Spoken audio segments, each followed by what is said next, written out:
기도 드리심으로 주일 낮 예배를 하나님 앞에 드리시겠습니다. 주님의 성전에 우리 이 시간 우리 피와 둘 다?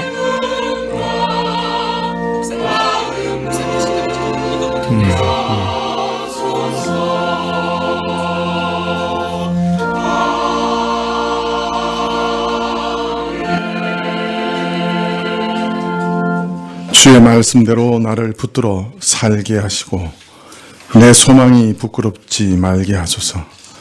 나를 붙드소서. 그리하시면 내가 구원을 얻고 주의 율례에 항상 주의하리이다. 주님, 오늘도 저희가 엎드려 마음으로 절하고 주님께 경배드리옵니다. 주는 이 온 우주에서 경배받으실 유일한 분이십니다. 주님을 저희가 높이고 또 저희 마음으로 찬양하올 때 주께서 저희와 함께 하여 주시옵소서. 저희의 고통과 답답함과 두려움과 참 간절함을 또한 주께 아뢰오니 저희의 기도를 멸시하지 마시기를 기도드립니다. 거듭되는 죄악 가운데서도 저희를 버리지 않으시고 인내하시는 주님을 다시금 찬양하고 사랑합니다. 하나님께서 오늘도 저희 죄를 사하시고 저희가 회개하고 돌이킬 때 주의 보혈로 저희를 깨끗게 하옵소서. 예배의 시종을 주께 의탁하올 때 예수님의 이름으로 기도합나이다. 아멘. 네, 찬송가 2장입니다.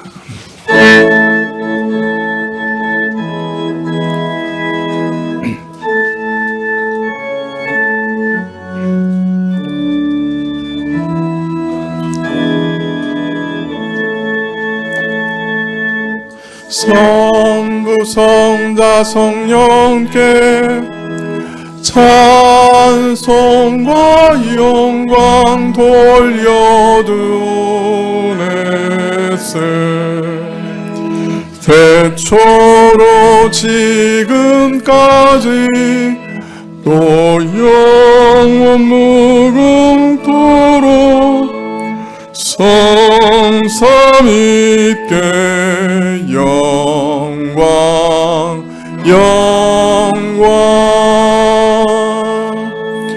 아멘.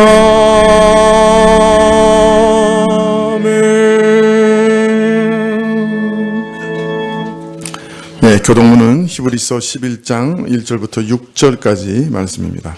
히브리서 11장 1절부터 6절까지 말씀입니다.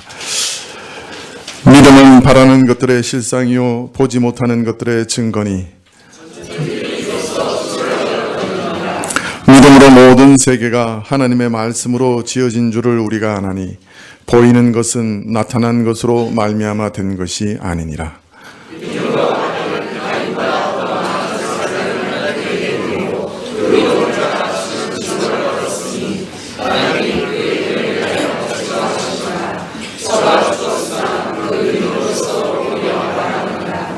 믿음으로 에녹은 죽음을 보지 않고 옮기었으니 하나님이 저를 옮기심으로 다시 보이지 아니하니라. 저는 옮기우기 전에 하나님을 기쁘시게 하는 자라 하는 증거를 받았느니라. 믿음이 없이는 기쁘시게 못하나니 하나님께 나아가는 자는 반드시 그가 계신 것과 또한 그가 자기를 찾는 자들에게 상 주시는 이심을 믿어야 할지니라. 아멘.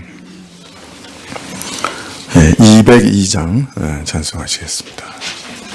사도신경을 드리고 202장 찬송하시겠습니다. 전능하사 천지를 만드신 하나님 아버지를 내가 믿사오며 그 외아들 우리 주 예수 그리스도를 믿사오니 이는 성령으로 잉태하사 동정녀 마리아에게 나시고 본디오 빌라도에게 고난을 받으사 십자가에 못 박혀 죽으시고 장사한 지 사흘 만에 죽은 자 가운데서 다시 살아나시며 하늘에 오르사 전능하신 하나님 우편에 앉아 계시다가 저래로서 산자와 죽은 자를 심판하러 오시리라. 성령을 믿사오며 거룩한 공예와 성도가 서로 교통하는 것과 죄를 사하여 주시는 것과 몸이 다시 사는 것과 영원히 사는 것을 믿사옵나이다. 아멘. 202장 찬송하시겠습니다.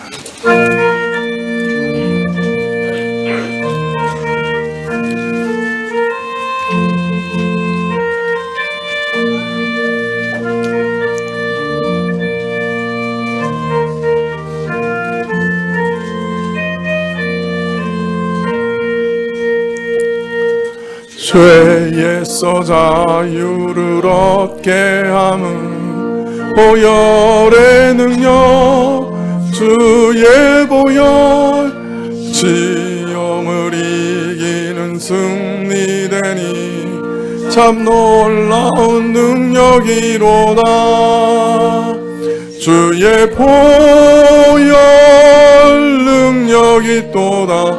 주의 피 믿으오. 주의 보혈 그 어린 양의 매우 귀중한 피로다. 육체의 정욕을 이기림은 보혈의 능력 주의 보혈 강렬한 마음을 얻게 하니 참 놀라운 능력이로다. 주의 보혈 능력이 또다.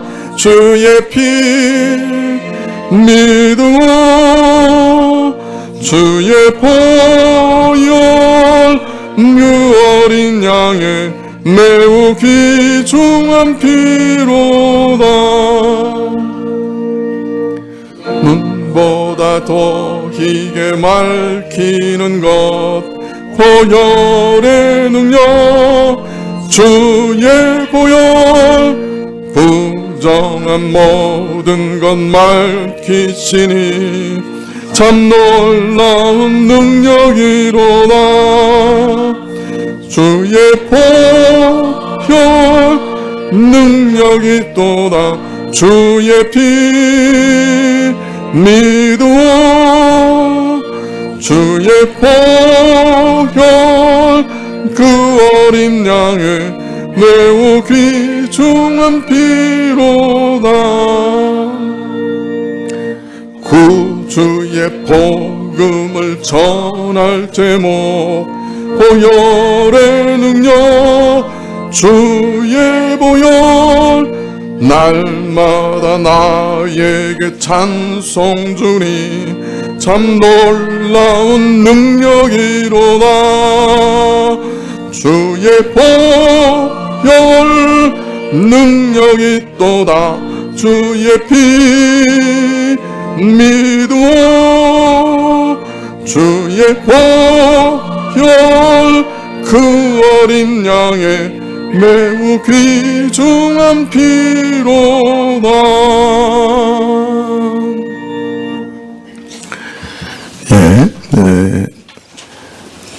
이번 주 수요일 오전 10시 반부터 여성도 성경 공부 있는 것 기억해 주시기 바랍니다.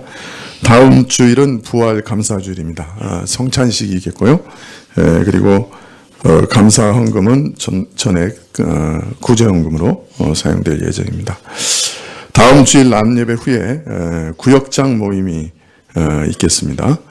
기억해 주시기 바라고, 다음 주일 오후 예배 시에는 은혜구역 찬양이 있겠습니다.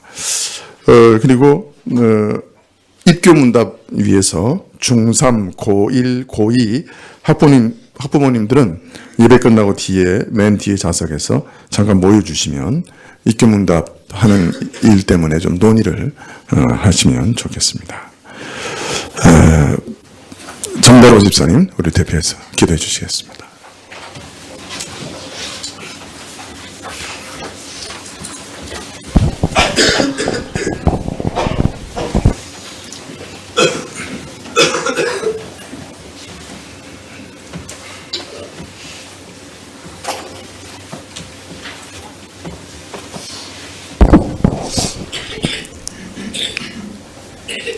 아버지 하나님, 부흥사경회를 허락하여 주시고 예배의 자리로 인도하여 주심을 감사드리나이다.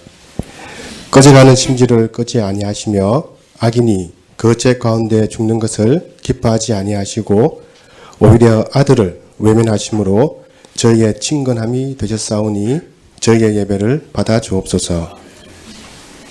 만물이 가경으로 그 싹을 틔우는 이때에 저희 영혼도 소생시켜 주시기를 부탁드리나이다. 하나님의 말씀으로 새 힘을 얻어서 상황이 무엇이든지 하나님만을 부여잡고 하나님께서 이르시는 대로 굳건히 서 있고 신자로서의 맛을 잃지 않게 되는 은혜를 늘 간구하게 하여 주옵소서. 아들을 내어 놓으시는 그 공의가 또한 말할 수 없는 떨림도 되오니 온전히 하나님을 경배하게 하여 주옵소서. 세상의 악함은 그 끝이 보이지 아니하고 교회마저 세상에 삼킴바 되는 듯한 이때에 저희조차 세상과 다른 무엇을 드러낼 것이 없사오나 은혜의 택하심대로 남은 자 되기를 소망하고 간구드리나이다. 아버지 하나님, 저희 죄인됨을 용서하여 주옵시고 이 땅을 고쳐 주옵소서. 아버지 하나님, 저희가 성령님께 민감하게 반응할 수 있도록 항상 깨어있게 하셔서 각자에게 주시는 하나님의 음성, 교회에 이르시는 말씀, 이 땅을 향한 하나님의 메시지를 청종함으로 생명이 넘쳐나게 하여 주옵소서. 아무것도 없고 마치 버리운 바 된 듯하고 이젠 돌보지 아니하시는가 하는 그때에도 저희의 눈을 들어 하나님만을 바라보게 하옵소서. 강사 목사님을 힘있게 붙들어 주시옵고 끝까지 은혜로 지탱케 하옵시고 건강과 평안을 늘 허락하여 주옵소서. 정직과 용기를 무한히 부어주심으로 받은 대로 선포케 하옵소서. 함께 듣는 저희 회중의 마음문을 열어주셔서 새 생각을 얻고 새 걸음을 떼어놓게 하여 주옵시고 돌이킴을 주옵소서. 만물이 각각의 아름다움으로 찬양하듯 저희도 이 자리에서 하나님을 찬양 드리오니 저희의 찬양을 받아주시길 바라옵고 예배의 시종을 주께 의탁드리오며 항상 소망이 되시는 우리 주 예수 그리스도 이름으로 기도드리나이다. 아멘.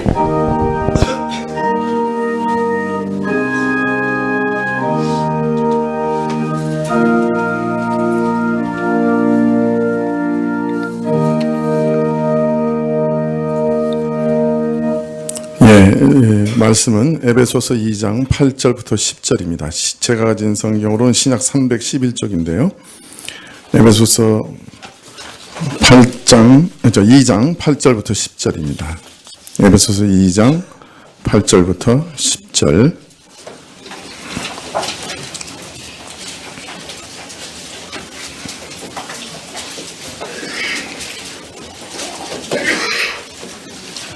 에베소서 2장 8절부터 10절.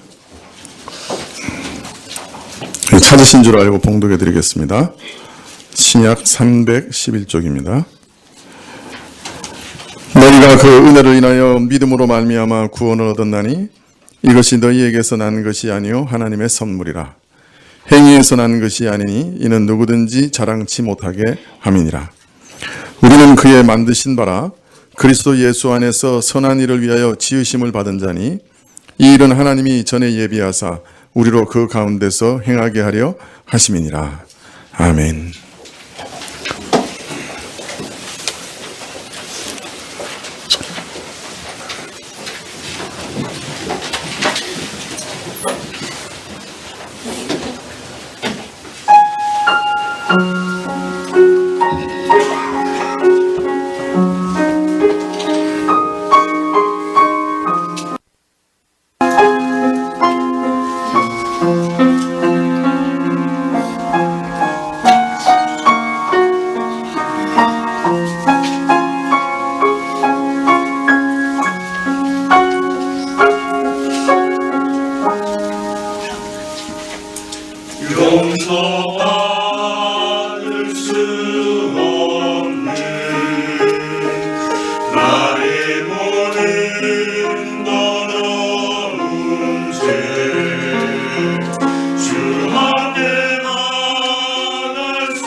강방울 빗방울로 흐리셨던 겟세마네 엎드려 기도하실 때 어리석은 제자들 그 옆에 잠들어 죽으려 부었네 깊은 슬픔으로 감당하신 주님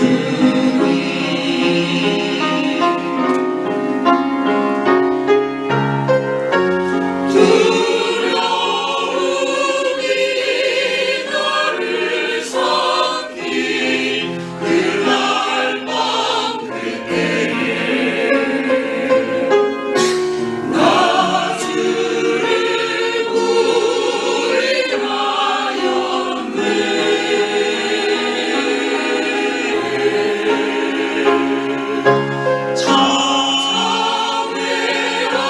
참회하는 마음으로 주 앞에 나가네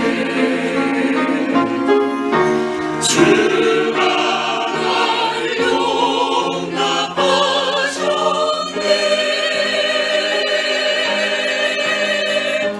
내가 주 앞에 알 수 없던 마음속에만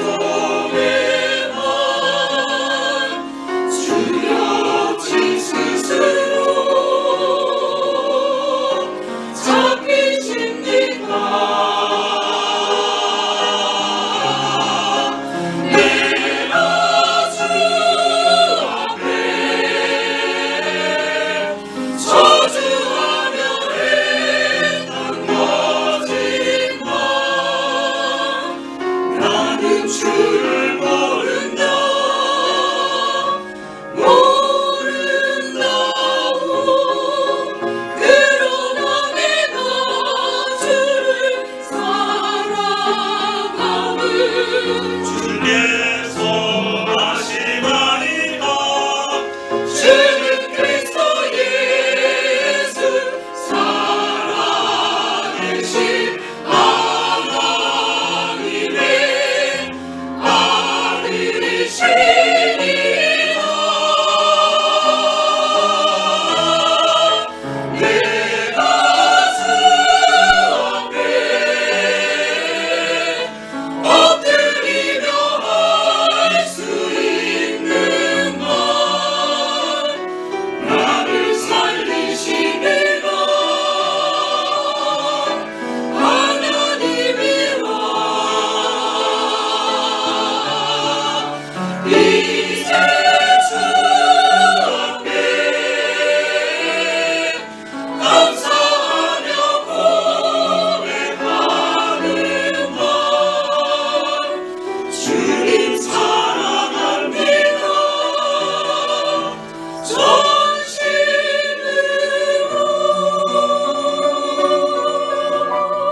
전심으로 주님 사랑합니다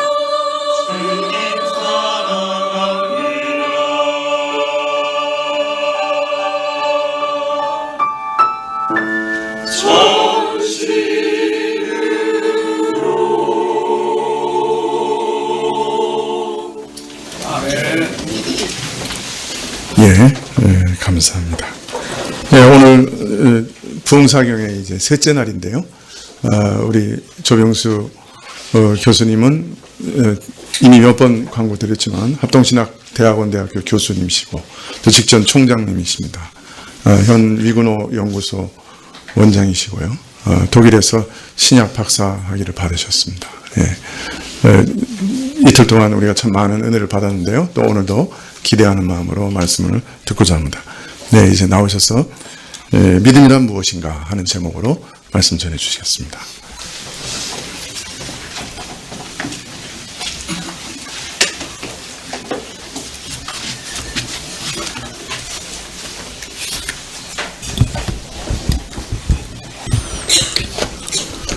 이번 사경의 전체 주제가 믿음의 사람이라는 제목입니다. 첫날 저녁에는 믿음을 너무 철학적이나 개념으로 설명할 것이 아니라 하나님께서는 과거의 인물을 등장시키심으로써 믿음이 이런 것이다 하는 것을 실제로 보여주는 그런 예를 주셨다. 그래서 우리가 다니엘이라는 사람을 통해서 믿음의 모습을 보았습니다. 둘째 날 저녁에는 그런 믿음을 굳게 잡아야 된다. 그래서 특별히 신앙 고백, 우리가 믿는 이 도리를 굳게 잡자. 그 가운데서도 예수님이 어떤 분인가 하는 것을 잘 알고 그 신앙을 가지는 것이 좋겠다. 이런 말씀을 드렸습니다. 오늘은 이제 믿음의 사람도 한 명 보았고 또 믿음을 굳게 잡아야 된다는 이야기도 들었으니까 조금 정리를 하는 차원에서 그럼 도대체 우리가 말하는 이 믿음이 무엇인가 하는 점을 말씀을 드리려고 합니다. 믿음이 무엇인가? 저는 거의 매일 예수님을 믿는 사람들을 만납니다. 기독교인들을 주로 만납니다. 아마 하루 동안의 삶을 돌이켜 볼 때 예수님을 믿지 않는 사람을 만나는 시간은 거의 없는 것 같아요. 어떠다가 점심을 먹기 위해 식당을 갔는데 그 집 주인이 마침 예수님을 안 믿더라. 그런 경우도 점심 먹는 시간이 30분 이내니까 먹고 후딱 나오면 끝이죠. 그 외에는 집에서도 예수 믿는 사람, 학교에 와도 예수 믿는 사람, 신학교 교수니까 또 당연히 교회 와서 예수 믿는 사람, 또 하여간 모든 모임, 또 모든 식사 자리, 하여간 모든 이 상황에 항상 예수님을 믿는 사람들을 만납니다. 대화를 나누면 주로 어떻게 하나님을 잘 믿을 수 있을까? 또 어떻게 하면 예배를 잘 드릴까? 또 어떻게 하면 세상에서 빛과 소금의 역할을 할까? 또 어떻게 하면 복음을 널리 전하고 하나님의 나라의 땅에 심을까? 또 요즘은 제가 이제 프랑스 비그노 연구소 대표를 하고 있기 때문에 어떻게 하면 이 프랑스 신교 신자들의 정신을 이어받을까? 쭉 그런 얘기를 합니다. 아주 경건하고 신앙적이죠.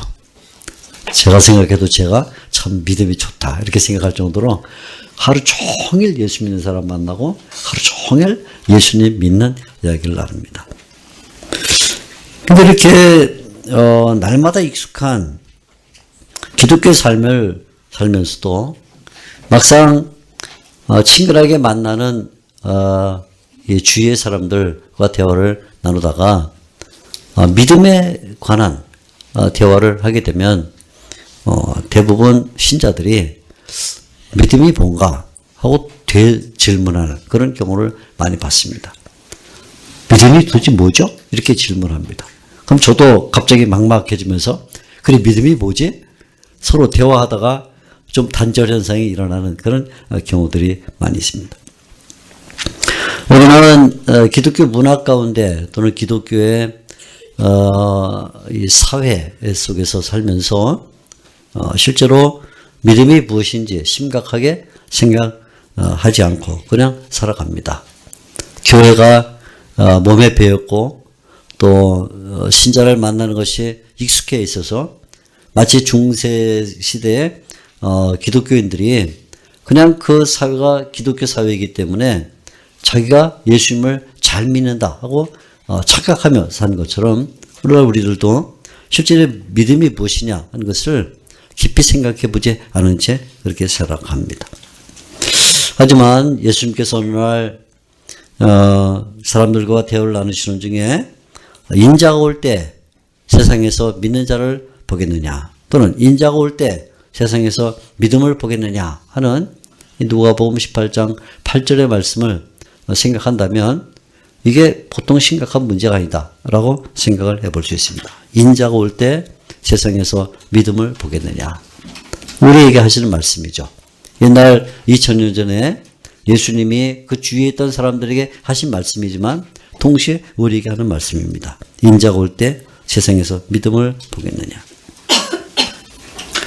예수님이 지상에 계셨던 때보다 더 많은 사람들이 지금 예수님을 믿고 있습니다.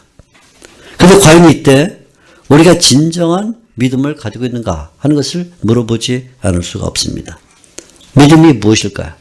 또 반대로 믿음이 아닌 것은 무엇일까요? 우리는 믿음이 무엇인지도 잘 생각하지 않고 믿음이 아닌 게 무엇인지도 잘 생각하지 않습니다. 오늘 제가 시간이 되는 대로 믿음이 무엇이냐 또 믿음 아닌 게 무엇이냐 이런 것들을 말씀을 드리려고 합니다. 먼저 믿음이 무엇인가?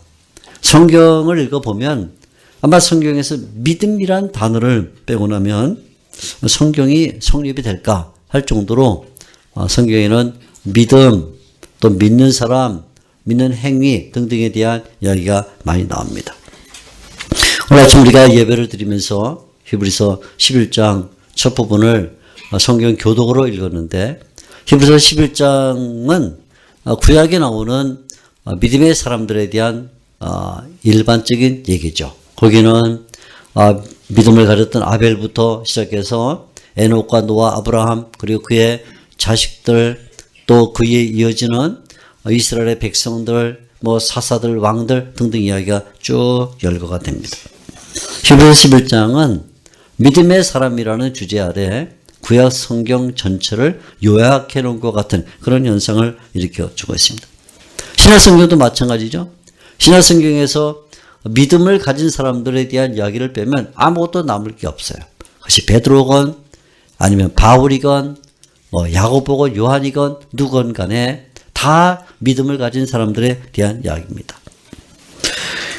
도대체 성경은 어떻게 이 사람들이 구약의 믿음의 사람들이든 아니면 신약의 믿음의 사람들이건 이 사람들이 믿음에 이르게 되는가 또 어떻게 믿음을 가지고 살았는가 하는 것을 보여주면서 믿음이 무엇인가 하는 것을 우리에게 설명을 해줍니다.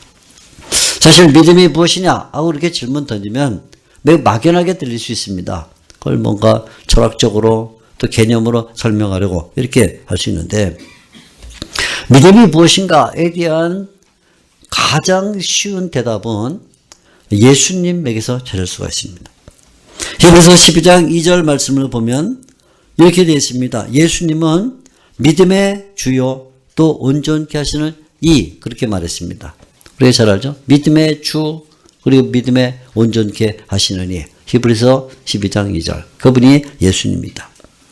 이 말 믿음의 주요 또 온전케 하시는 이라는 이 말을 좀 정확하게 번역하면 이런 뜻입니다. 예수님은 믿음의 시작자요 믿음의 종결자다. 요새 우리는 종결자 이런 말 많이 쓰는데 예수님은 믿음의 시작자 그리고 믿음의 종결자다. 역사에 살았던 사람들 가운데 믿음의 일꾼들을 찾으러 가면 아벨이 맨 앞에 있는 것처럼 보여요. 왜 히브리서 11장에 아벨을 제일 처음 말하니까 믿음으로 아벨은 이렇게 말하니까 아벨. 그리고 믿음의 역사 가운데 가장 마지막에는 유리방황하고 톱으로 배임을 당하고 돌에 침을 당하고 칼로 목배임을 당한 이름 없는 신자들이 있는 것처럼 이렇게 보이지만 사실은 아벨보다도 믿음에 있어서 먼저 계신 분은 예수님이다. 예수님이 믿음의 시작자시다. 그리고 역사가 끝나는 순간에 마지막으로 믿는 사람보다도 더 마지막에 계신 분이 누구냐면 믿음의 종결자신 예수님이다. 그래서 예수님은 믿음의 주요 또 온전케 하시니라 라고 말했을 때 이 뜻은 그분은 믿음의 시작자다.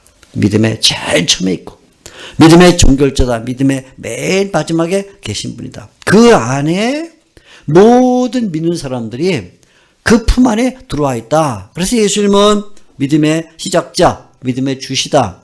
믿음의 종결자, 믿음을 온전케 하시는 분이다. 그런 말이죠.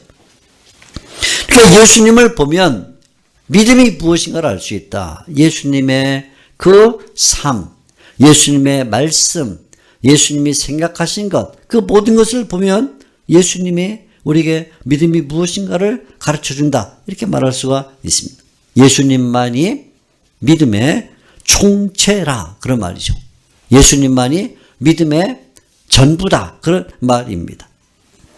그래서 우리는 믿음이 무엇인가 라고 질문을 던지면 예수님에게서 대답을 들어야만 됩니다.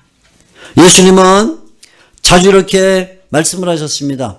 자신을 보내신 하나님 아버지와 완벽한 인격적인 관계를 가지고 있다. 그렇게 말합니다.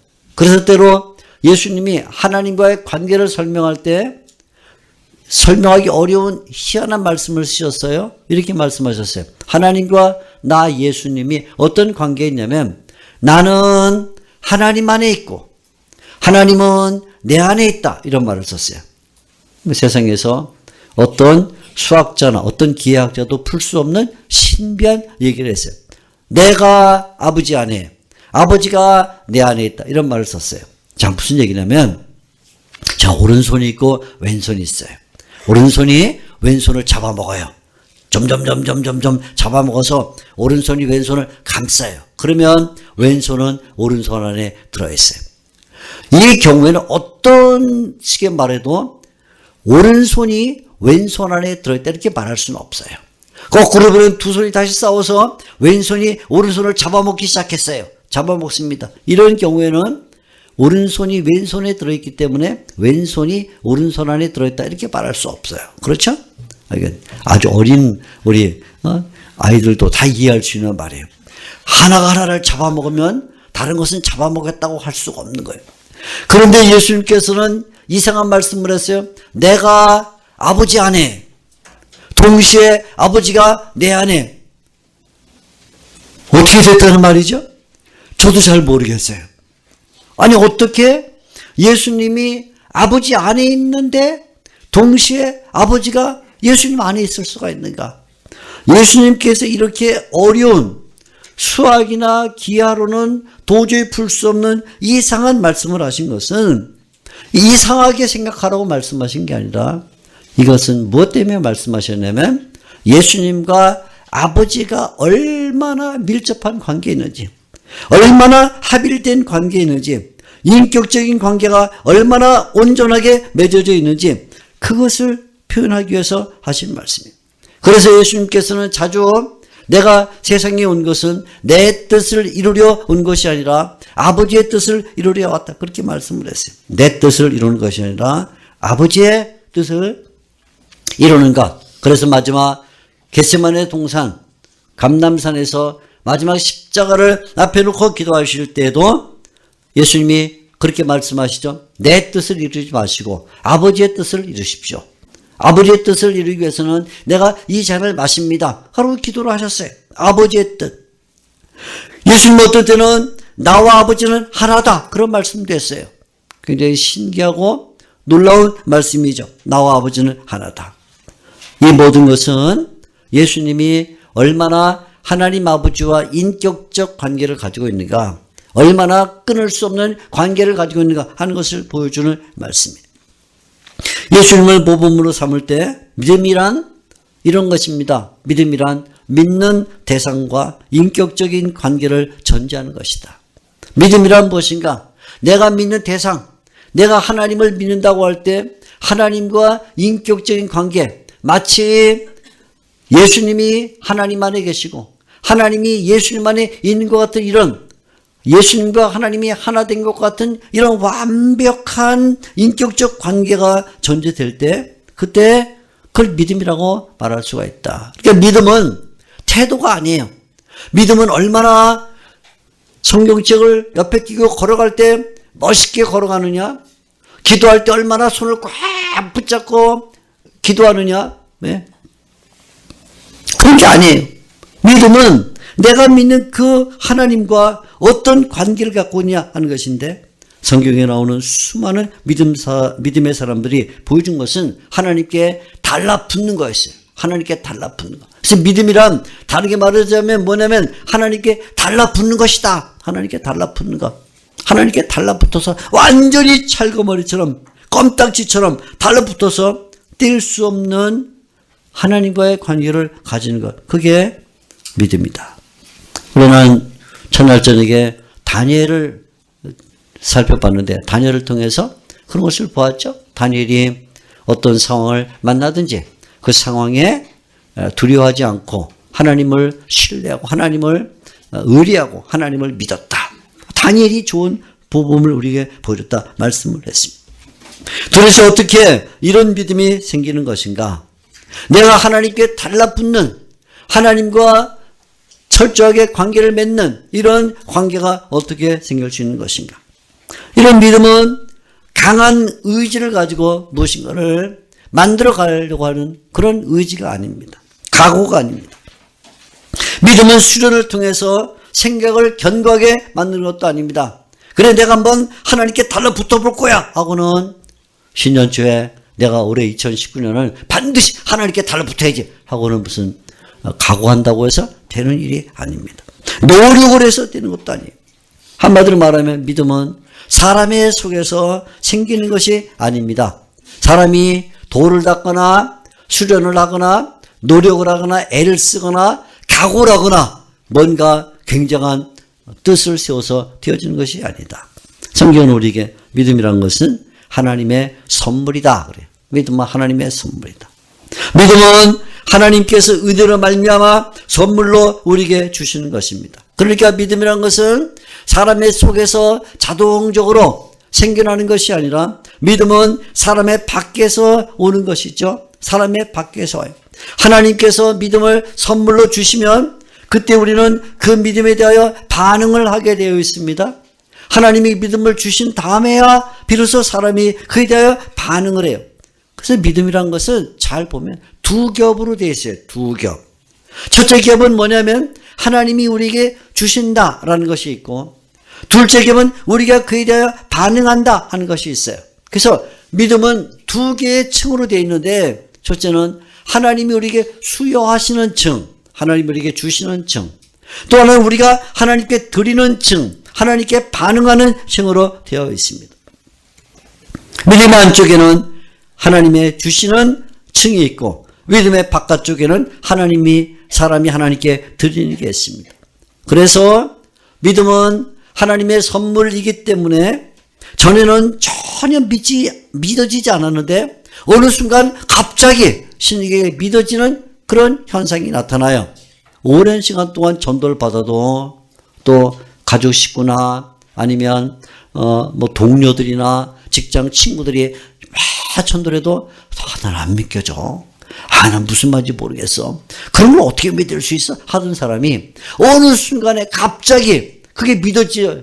왜냐면 그건 하나님이 선물로 주시기 때문에 사람이 머리로 이해하려고 노력해서 되는 것이 아니죠. 제가 오늘 교회에서 목회할 때, 한 여신자가, 집사님이 자기 남편이 예수를 믿지 않아서 저에게, 만나서, 복음을 전해달라 그렇게 얘기한 적이 있었습니다. 제가 택시 드라이버였어요. 택시 운전사 하시는 분인데, 그분이 모범 택시를 했기 때문에 밤에 출근해서 새벽 일하고는 한 새벽 6시 좀 늦으면 7시 이렇게 들어와서 이제 한잠 자고 그리고는 또 낮에 좀 쉬었다가 또 저녁에 일하러 가는 그런 인생의 사이클을 사는 그런 분이었어요. 그래서 제가 집사님에게 남편이 언제 제가 만나면 제일 좋을까요? 그러니까 목사님 아침 6시 오시면 반드시 만날 수 있습니다.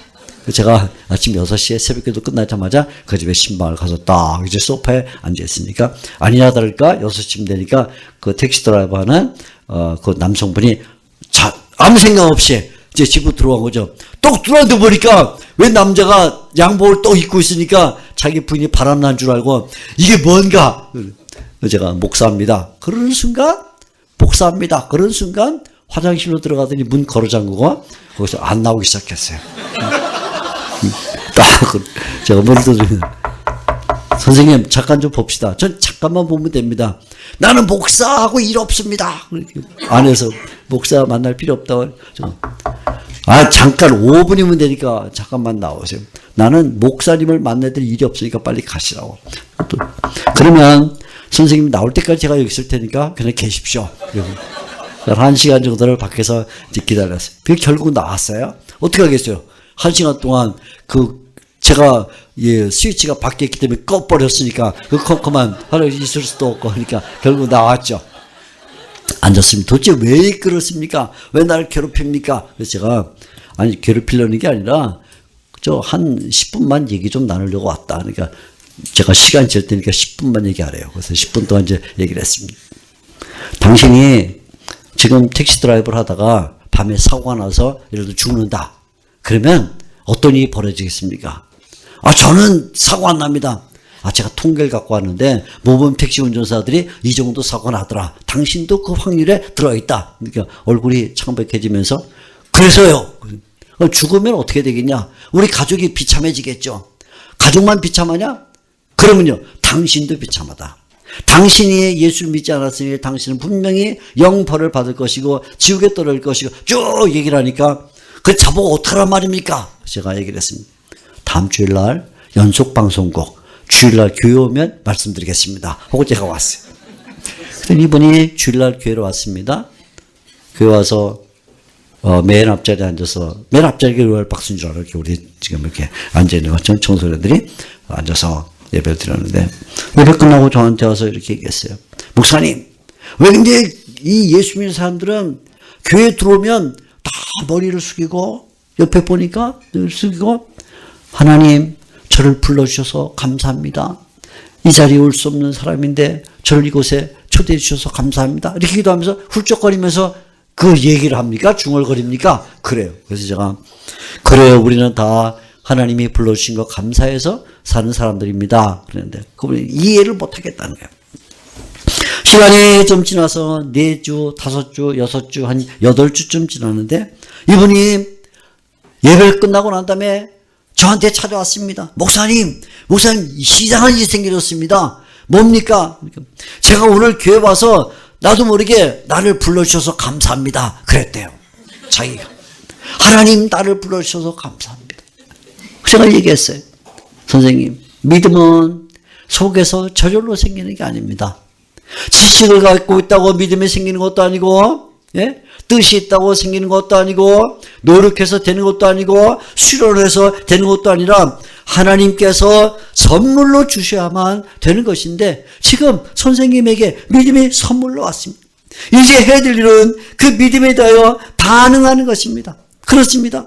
하나님이 우리에게 믿음을 선물로 주시면 그때 우리가 그 믿음에 대하여 반응을 합니다. 그래서 믿음은 첫째는 받아들이는 거예요. 받아들이는 거예요. 내 속에서 자생적으로 생겨나는 게 아니라 하나님 쪽에서 우리에게 주시면 내가 그걸 받아들이면 두 번째 단계는 그에 대해서 내가 나를 내어드리는 거예요. 그래서 받아들임과 내어드림이라는 이 두 개의 층이 기묘하게 작용을 할 때 그것이 믿음이다. 믿음은 하나님의 은혜를 받아들이는 것이자 동시에 자기 인생을 내어드리는 것이다. 성경이 우리에게 말해줘요. 하나님과의 관계가 이렇게 형성이 돼요. 그래서 믿음이라는 것은 언제나 세 가지 요소를 필요로 하는 것처럼 보입니다. 그것은 지식과 감정과 의지라는 요소입니다. 지정의. 이 세 요소가 조화롭게 잘 어우러질 때 바른 믿음이라고 부를 수가 있습니다. 이 가운데 어느 하나라도 빠지게 되면 뭔가 믿음의 문제가 발생하게 됩니다. 기우뚱거려요. 치우치게 됩니다. 그래서 아주 볼상사나운 그런 모양을 가지는 그런 신자들이 되고 맙니다. 많은 신자들을 만나보면 이 신앙에서 지정이라는 세 요소가 잘 조화를 이루고 있지 않으면 어느 한쪽이 뿌리 난 것처럼 불쑥 나와서 자꾸 치고 받고 이런 전투적인 그런 사람이 되는 것을 봅니다. 지식은 믿음의 지식을 갖고 있으면 믿음이 안정되게 됩니다. 믿음의 감정이 있으면 믿음이 강렬해집니다. 믿음의 의지가 곁들이면 믿음을 살아있게 만듭니다. 그래서 지식이 없는 믿음은 무지한 믿음입니다. 그래서 믿음이 지식은 아니에요.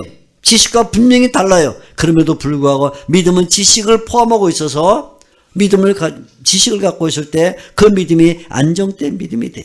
옛날 이스라엘 백성이 블레셋과 전쟁을 할 때 하나님의 법궤를 앞에 세우고 나가 싸우면 승리할 것이라고 생각했습니다. 그들은 법궤라는 물체를 믿었어요. 법궤라는 물체. 근데 문제는 뭐냐면 법궤라는 물체를 믿는데 하나님이 그 법궤를 통해서 알려주려는 율법의 말씀을 망각하고 있었어요. 그러니까 하나님의 말씀에 대한 무지함이 결국은 법궤를 앞에 들고 나갔음에도 불구하고 실패하고 패배해서 결국 제사장들은 홈리와 비나스가 죽고 여러 이스라엘 백성들이 죽임을 당하는 큰 비극을 초래하고 말았죠. 믿음에는 반드시 지식이 동반되어야 되는 것입니다. 감정이 없는 믿음은 미지근한 믿음이 되고 맙니다. 믿음은 감정이 아니지만 그러나 믿음을 가지고 있으면 감정을 유발시킵니다. 그래서 감정과 연결될 때 뜨거운 믿음이 되고 열정적이 됩니다. 다윗은 하나님을 생각하기만 해도 머리가 뜨거워지던 사람이에요. 하나님을 생각하면 가슴이 뜨거워졌습니다. 자기도 모르게 음성이 높아지고 그리고 몸이 떨렸어요. 그러나 반대로 라우디게아 교회 같은 요한계시록에 나오는 이런 교회들은 믿음과 관련해서 차지도 않은 또 뜨겁지도 않은 미지근한 상태에 들어갔는데 무슨 믿음의 열정이 없기 때문입니다. 의지가 없는 믿음은 주저하는 믿음이 되고 맙니다. 의지는 믿음을 새롭게 만들고 강하게 만듭니다. 바울이 아가보라는 선지자가 예루살렘을 올라가면 죽으리라 하고 예언했을 때도 그때도 담대하게 예루살렘을 향해 올라간 것은 그 가운데는 믿음으로부터 나오는 의지가 있었기 때문에 의지가 없는 믿음은 주저하게 만듭니다. 마치 엘리야 시대 때 이스라엘 백성이 하나님과 바알 사이에서 주저하면서 이리도 못 가고 저리도 못 가고 하는 영적 상태에 나락에 빠졌던 것과 비슷한 거예요. 그래서 믿음은 의지로 표현되게 되어 있습니다. 이렇게 믿음은 지식과 감정과 의지라는 요소를 가지고 있으면서 각각의 요소를 절묘하게 표현해서 어떤 때는 믿음은 지식으로 안정이 되고 어떤 때 믿음은 감정으로 강렬해지고 어떤 때 믿음은 의지로 생동감을 가지게 해서 이 세 가지가 잘 조화를 이룰 때 그것이 좋은 믿음이 된다. 그리고 이 믿음 안에서 이 세 요소가 조화롭게 결합될 때 놀라운 열매를 맺게 되어 있습니다. 이것이 바로 믿음입니다. 믿음의 반대는 무엇일까요? 자, 지금까지 믿음에 대해서 얘기를 했는데 믿음처럼 보이지만 믿음이 아닌 게 무엇인가? 믿음을 놓고 보면 믿음을 중심으로 보면 양쪽에 믿음이 아닌 것들이 포진을 하고 있습니다. 한쪽에는 믿음을 중심으로 보면 의심이라는 게 있습니다. 의심. 믿음은 의심과 달라요. 그리고 의심이 지나치면 거기는 불신이 생깁니다. 그래서 믿음의 한쪽에는 의심이 있고 불신이 있어요. 그런데 다시 믿음의 또 다른 반대쪽에는 과신이 있어요. 과신. 너무 심하게 믿는 것. 그리고 과신이 지나치면 맹신이 돼요. 그래서 믿음을 놓고 잘 보면 믿음의 한쪽에는 의심, 그리고 깊어지면 불신이 있고 믿음의 다른 한쪽에는 과신, 그것이 깊어지면 맹신이 있는 이런 관계예요. 불신이란 무엇입니까? 불신은 사람이 자신을 믿는 거예요. 자신을 믿을지는 모르지만 하나님을 믿지 않는 거예요. 세상을 믿고 권력을 믿고 돈을 믿을지 모르지만 하나님과 상관없이 사는 것. 그것이 불신입니다. 하나님과 단절되어 있는 것이죠. 그는 하나님이 없다고 생각을 합니다. 하나님을 믿는 것을 어리석다 생각해요. 그래서 하나님 믿는 사람들을 조롱하기도 하고 하나님 믿음에 대한 이해력도 없고 그런 사람이 되고 맙니다. 불신이에요. 의심은 무엇입니까? 의심은 하나님과 연결은 되어 있어요. 그러나 자신의 주관이 너무 약해서 그냥 흔들리고 마는 것입니다. 야고보의 설명을 따르면 두 마음을 가지고 있는 것입니다. 그래서 바람에 밀려서 요동하는 바다처럼 늘 흔들립니다. 무리를 걷다가 그만 바다에 빠져버린 베드로 같은 현상이죠. 그건 의심이다 이렇게 볼 수 있습니다. 믿음의 반대편에 있는 과신은 무엇일까요? 과신은 하나님과 연결되어 있긴 하지만 자기의 주관이 너무 강해서 성급하게 덤벼드는 것을 말합니다. 옛날 여호수아 시대 때 이스라엘 백성들이 여리고를 함락하고 난 다음에 아이성과 전투할 때 무작정 나갔던 것과 비슷한 거예요. 과신이 이제 우리 됐어, 이 정도면 우리는 능력 있어 하고 믿는 것, 과신입니다. 거기는 실패가 따르게 돼 있죠. 맹신은 무엇입니까? 맹신은 하나님의 뜻과 상관없이 하나님을 믿는 것을 가리킵니다. 예수님은 사람들이 자주 와서 내가 병을 고쳤습니다. 내가 선지자 노릇을 했습니다. 내가 귀신을 쫓습니다. 하고 말할 때 하나님의 뜻과 상관없이 한 것은 다 헛수고란 것이다 라고 말했습니다. 이 맹신은 굉장히 무서운 것이에요. 우리는 믿음의 길을 가는 동안에 한편으로는 믿음 아닌 의심과 불신에 대해 싸워야 됩니다. 자주 우리가 믿음의 길을 갈 때 의심이 들어요. 과연 이게 될까? 이게 될까? 그 의심이 지나치면 불신이 되고 맙니다. 다른 한편은 믿음의 길을 할 때 과신이 됩니다. 이 정도는 내가 할 수 있어. 내가 능력이 있으니까 할 수 있어. 이제 내가 이만큼 예수를 믿었는데 내가 왜 이걸 못해? 하고는 자기를 과신합니다. 그러다 보면 그것이 맹신이 되어버려서 하나님의 뜻과 상관없이 일어나는 그런 경우들이 생깁니다. 그런데 가만히 살펴보면 우리 신자들에게 의심과 불신보다는 더 위험한 것이 과신과 맹신이에요. 예수 믿는 사람들에게도 의심도 있고 불신도 있지만 그런 경우는 금방 잘못된 걸 알아요. 내가 너무 의심이 강하구나. 내가 이게 불신하고 있구나 하고 알아요. 그런데요, 이 과신은 그거는 잘 파악이 안 돼요. 오히려 과신은 자기를 더 믿음이 좋은 거로 자꾸 믿게 만들어요. 과신하면서. 맹신, 무작정 믿고 있는데 하나님의 뜻과 상관없이 그걸 믿고 있으면서도 자기는 굉장한 사람이다라고 생각하게 만드는 그 간악하고 아주 무서운 척이에요. 그러므로 의심과 불신은 쉽게 판가름이 되지만 과신과 맹신은 굉장한 믿음처럼 보일 때가 많기 때문에 우리 신자들이 특별히 조심해서 싸워야 될 것은 이 과신과 맹신이다 하는 말입니다.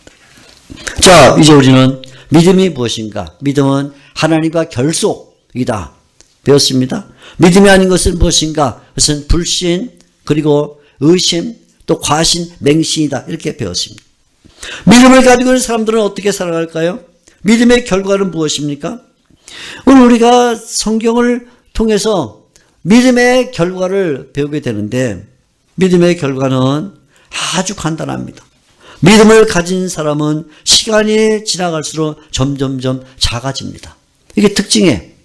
믿음이 없는 사람, 불신하는 사람이건 과신하는 사람이건 점점점 자기가 커집니다. 그래서 자기가 얼마나 믿음이 좋은 것을 드러내려 하고 자기가 영광을 받으려 하고 자기가 뭔가 행세를 하려고 하면 그건 벌써 믿음이 없는 거예요. 성경에서는 믿음을 가진 사람, 정말 진정한 믿음을 가진 사람은 어떻게 되는가? 점점점 작아진다 그렇게 가르쳐요. 세례자 요한이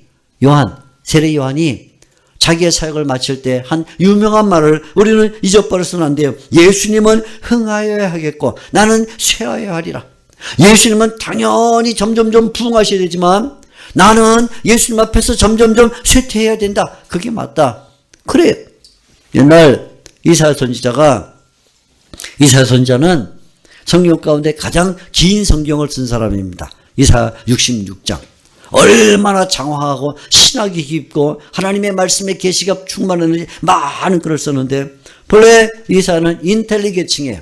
아마 귀족 출신일 것이다. 그렇게 학자들이 추정을 해요. 굉장한 지식을 가지고 있고 그 언어를 분석해보면 단 어떤 선지자들이 따라올 수 없는 아주 고급한 그런 언어를 사용을 했어요. 굉장한 사람입니다. 이 이사야가 어느 날 성전에 들어가게 됐습니다. 성전에 들어갈 때 이사야가 그런 생각을 가졌겠죠. 어떻게 세상이 이렇게 부패했을까?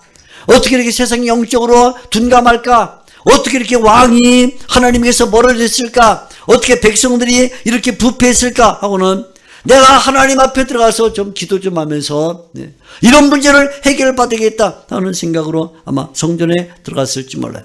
귀족 출신이고 고급한 문학을 가지고 있고 학식을 가지고 있고 굉장한 사람이 자기의 그 위엄을 가지고 하나님을 한번 만나서 따져봐야겠다 그런 생각을 가졌는지 모르겠습니다.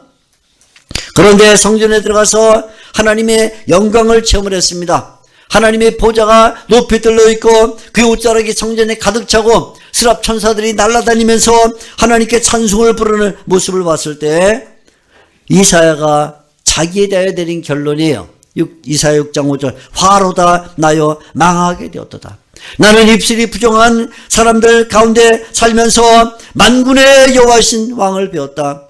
나는 입술이 부정한 사람이고 그리고 입술이 부정한 백성들 가운데 거하는 나 나도 죄인 가운데 하나일 뿐이다 하고는 하나님의 영광을 체험했을 때 완전히 자신이 얼마나 큰 죄인인가를 깨달았어요.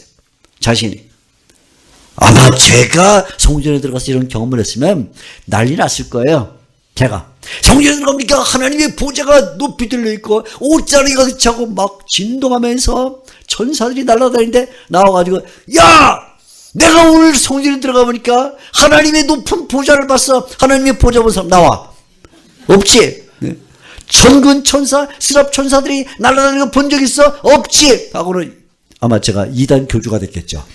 제가 쓰면 조병수교 아니면 조병수교 너무 유치하니까 조수교 병자 빼고 뭔가 좀 이렇게 조병교 뭐 이런가 걸 하나 만들었겠죠. 진정으로 하나님을 알고 하나님의 영광을 체험하며 하나님에 대한 믿음을 가지게 되면 그때 자신이 낮아집니다. 작아집니다. 사도 바울이 하나님의 일을 하고 거의 마쳐갈 즈음 하나님의 일을 충실하게 감당한 오랜 시간 후에 자신에 대해 내린 결론이 그거예요. 나는 죄인 중에 괴수다. 나는 위대한 사도다. 나는 굉장한 일을 했다. 남길 게 많다. 그게 아니에요. 남길 것도 없고 자랑할 것도 없고 사람들에게 보일 것도 없는 그냥 뭐냐? 나는 죄인 중에 괴수다. 네. 저희가 신학교를 다닐 때 우리 학교에 원장님이 박윤선 목사님이라는 분이셨어요. 저희가 학교에 입학했을 때 박윤선 목사님 78세였어요. 78세. 저보다 꼭 나이가 50년이 많으세요. 78세. 제가 28살에 신학교를 입학했는데 합동신학대학원 했는데 박윤선 목사님은 50년 남아니까 78세. 그건 거의 가까이 가지도 못했어요. 네. 네? 아버지가 아니라 할아버지보다도 나이가 많으셨으니까 가까이도 못 갈 정도인데 저희가 신학교 졸업할 때 80세가 넘으셨는데 신학교 3학년 때 80세가 넘으신 거죠. 늘 설교 시간에 설교하시면 이렇게 설교했어요. 80 먹은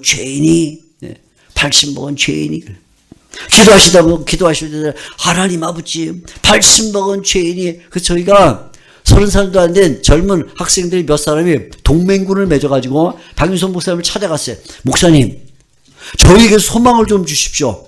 그 뭔 소망이냐? 아니 저희가 나이가 들고 목사가 돼서 40살 되고 50살 60살 70살 되면 점점 훌륭해져 가지고 하나님 80 먹은 훌륭한 목사가 주님 앞에 기도합니다. 이게 우리가 소망을 갖는데 아니 목사님이 80 먹은 죄인이 그러면 우리가 결국은 무슨 소망이 있습니까? 결국 나이 들수록 죄인밖에 안 되는데 앞으로는 그 말씀을 하지 말든가 아니면 하시려면 하나님 80 먹으니까 이제 좀 깨달아졌습니다. 이렇게 해주시든가 대한 소망을 갖게 해주십시오. 그랬어요. 박윤선 목사님 뭐라 그랬을까요? 아무 대답도 안 했어요. 그냥 가만히 쳐다보시더니 가만히 계셔서 제가 민망해서 그냥 나왔어요. 대답을 해야 뭐 또 어떻게 하는데 가만히 계셔서 가만히 이렇게 할 수 없이 그냥 나오는데 이제 저는 아직 80은 안 됐지만 이제 은퇴를 바로 앞에 두고 있는 나이쯤 되니까 박윤선 목사님 맞구나. 그게 맞아. 시간이 지날수록 믿음이 깊어지면 그러면 내가 위대해지는 게 아니라 하나님 앞에 점점 더 작아져. 점점 더. 사도 바울이 맞았구나. 이사야가 맞았구나. 세례자 요한의 말이 맞았구나. 흥해야 될 분은 하나님밖에 없고 우리는 쇠해야 되는구나. 맞습니다. 믿음의 사람은 하나님의 거룩함을 인식하고 자신의 죄인임을 고백하게 되었습니다. 믿음의 사람은 스스로를 쓸데없는 자라고 여기면서 무익한 종이라고 부릅니다. 믿음의 사람은 자신이 점점 사라지고 하나님이 점점점 드러나기를 바랍니다. 믿음의 사람은 자신을 정죄하고 하나님이 활동하기를 기도합니다. 왜냐하면 하나님의 능력이 우리가 연약할 때 나타나기 때문에요. 하나님의 능력은 우리가 정지해야 나타나요. 우리가 우리의 힘을 발동하고 우리의 지혜를 발동하고 우리의 가지고 있는 모든 세상적인 재능을 발동하려고 하면 하나님이 안 움직이세요. 그런데 우리가 드디어 작아지고 우리가 낮아지고 그리고 쓸모없는 자라고 고백하게 되면 그때 하나님이 비로소 움직이기 시작해요. 시계 바늘과 배터리의 관계예요. 시계 바늘과 태엽의 관계. 시계 바늘이 지절로 돌아가면 배터리가 고장나요? 그런데 시계 바늘이 가만히 있고 배터리가 충전되어 있으면 시계 바늘이 도는 거예요. 우리는 그저 하나님께 달라붙어 있기만 하면 돼요. 능력의 하나님, 은혜의 하나님, 우리에게 생명을 주시는 하나님, 그 하나님께 달라붙어 있기만 하면 돼요. 우리가 그때 움직일 필요가 없어요. 중요한 것은 하나님이 능력을 가지고 있기 때문에 그 하나님께 달라붙어 있는데 우리가 힘을 쓰면 기계가 고장나는 겁니다. 그런데 우리가 가만히 있으면 하나님의 능력이 우리를 움직여서 하나님의 일을 해나가는 것이거든요. 우리가 활동하는 것은 하나님의 은혜가 우리를 움직이기 때문입니다. 우리에게서는 절대로 믿음이 시작될 수가 없어요. 오직 하나님께서 밖에서 우리에게 믿음을 심어주실 때 그 믿음이 씨앗처럼 자라서 열매를 맺게 되어 있습니다. 예수님께서 어느 날 사람들과 대화하시면서 말씀하셨습니다. 인자가 올 때 세상에서 믿음을 보겠느냐. 무슨 믿음? 얼마나 강렬하고 얼마나 방방 뜨고 얼마나 잘난 체하고 얼마나 큰 일을 많이 한 그 믿음일까요? 아니에요.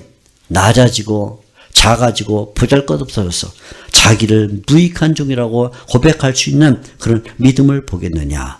그 말입니다. 우리 주님께서 다시 오시는 날까지 우리 성곽교회 속해 있는 성도님들이 이런 낮아지고 가난해지고 비어지고 그리고 작아지고 무능력한 오히려 무익한 종 같은 그런 분들에 대해서 그저 예수님께만 달라붙고 그분에게 달라붙어 있는 것이 생명이다 하는 것을 알고 가는 성도님들이 되시기를 예수님의 이름으로 축원합니다. 기도하겠습니다. 하나님 아버지, 오늘 아침 주일 예배를 드리며 부흥사경의 한 꼭지로 다시 믿음이란 무엇인가에 대하여 생각을 했습니다. 주님, 오늘 들은 이 말씀 또 마음에 새기고 믿음이 무엇이고 믿음 아닌 것이 무엇인가를 분별해서 우리의 믿음이 깊어질수록 작아지고 낮아지고 가난해지고 오직 능력이신 생명이신 주님께 달라붙는 수밖에 없다는 것을 알고 이 믿음대로 살아가게 주옵소서. 예수님의 이름으로 기도합나이다. 아멘.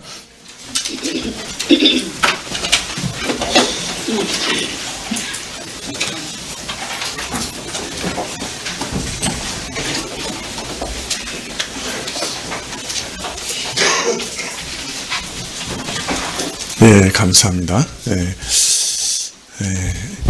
제가 눈여겨봤어요. 제가 설교할 때 늘 조시는 분들이 조시는가? 네, 안 조셨어요. 그래서 오늘 가시기 전에 비법을 좀 듣고 어떻게 하면 안 졸 수 있는가? 그걸 좀 배워야 되겠다. 그런 생각을 했습니다.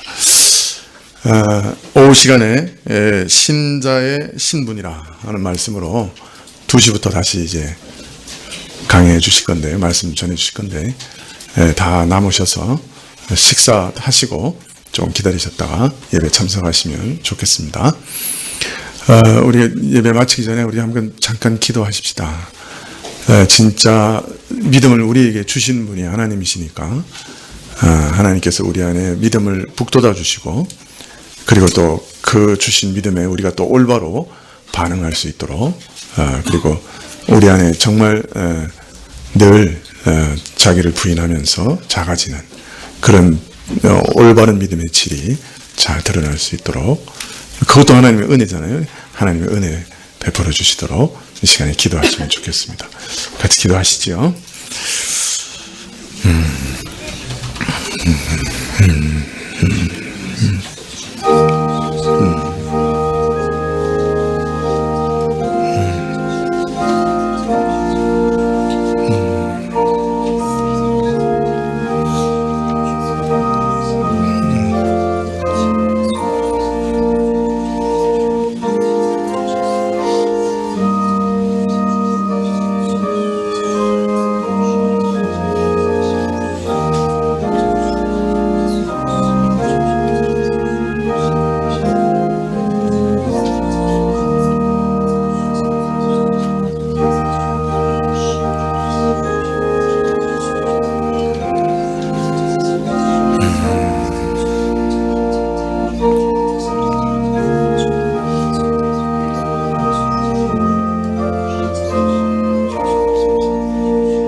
아버지 하나님, 우리 안에는 또 우리 자녀들 가운데는 아직 하나님을 알지 못하고 만나지 못하고 믿지 못하는 분들도 있습니다.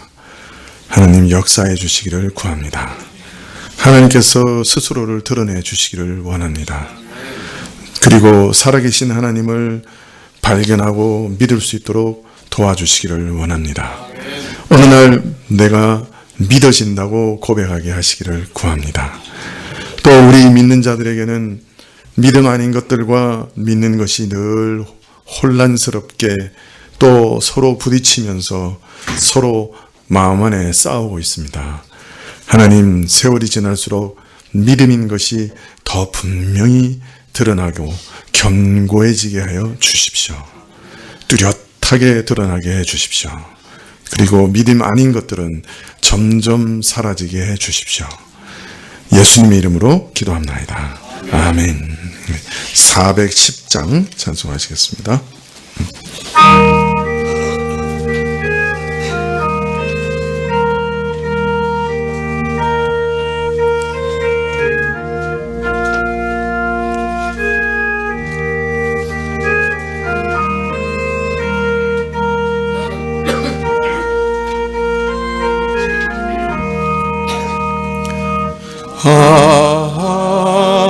하나님의 은혜로 있을 데 없는 자 왜 누속하여 주는지 난 알 수 없도다. 내가 믿고 또 의지함은 내 모든 형편 잘 아는 주님 돌보아 주실 것을 나는 확실히 아네.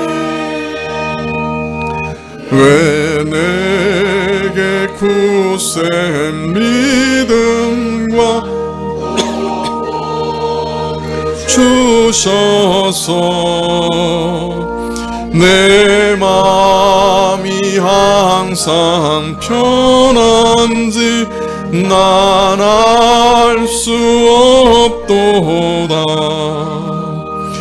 내가 믿고 또 의지함은 내 모든 형편 잘 아는 주님 늘 돌보아 주실 것을 나는 확실히 아네. 왜 내게 성령 주셔서 내 마음을 감동해 주 예수 믿게 하는지 난 알 수 없도다. 내가 믿고 또 의지함은 내 모든 형편 잘 아는 주님 늘 돌보아 주실 것을 나는 확실히 아네. 주 언제 강림하실지 혹밤에 혹낮에 또 주님 만날 그것도 난 알 수 없도다. 내가 믿고 또 의지함은 내 모든 형편 잘 아는 주님 늘 돌보아 주실 것을 나는 확실히 아네. 예, 목사님 나오셔서 축도하심으로 예배를 마치겠습니다.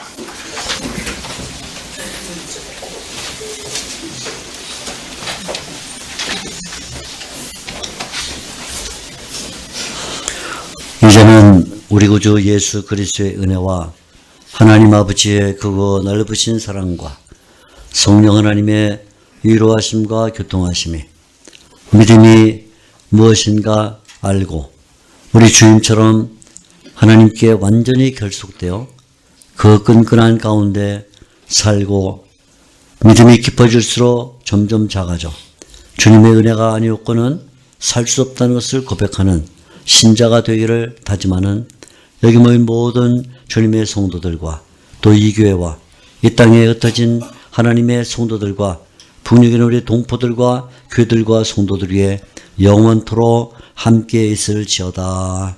아멘.